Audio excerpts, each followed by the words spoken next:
అండి అందరికీ. మనకు మార్కెట్లో వెళ్తేనైతే మెంతాకు అలాగే ఏ కూరగాయలైనా ఆకుకూరలైనా దొరుకుతాయి కదా. ఏదో ఇంట్లో ఇలా ఖాళీ ప్లేస్ ఉంటే మాత్రం ఇలా మెంతులు అయితే వేసుకుంటే ఇలా మెంతాకు అయితే పెరుగుతుంది.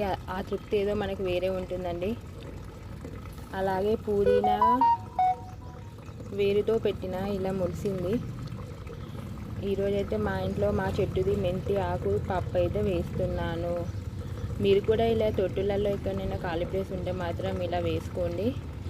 ఇలా తెంపుకొని కర్రీ చేసుకుంటే మాత్రం చాలా టేస్టీగా ఉంటుంది.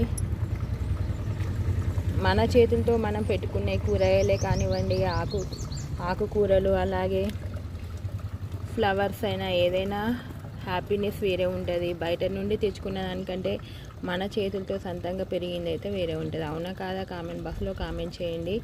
ఇదైతే మెంతాకు. ఇగోండి ఇలా వేరుతో అయితే తెంపుకొని కట్ చేసుకొని ఆకులు అయితే వేసుకుంటే మెంతి ఆకు పప్పు అయితే టేస్టీగా ఉంటుంది. మళ్ళీ ఇలా ఖాళీ ప్లేస్లో మెంతులు అయితే చల్లుకుంటే మళ్ళీ మెంతాకు అయితే పెరుగుతుంది. మీరు ఎలా చేస్తారో కామెంట్ బాక్స్లో కామెంట్ చేయండి. మా వీడియో నచ్చితే లైక్ చేయండి, షేర్ చేయండి, సబ్స్క్రైబ్ చేసుకోండి. బాయ్.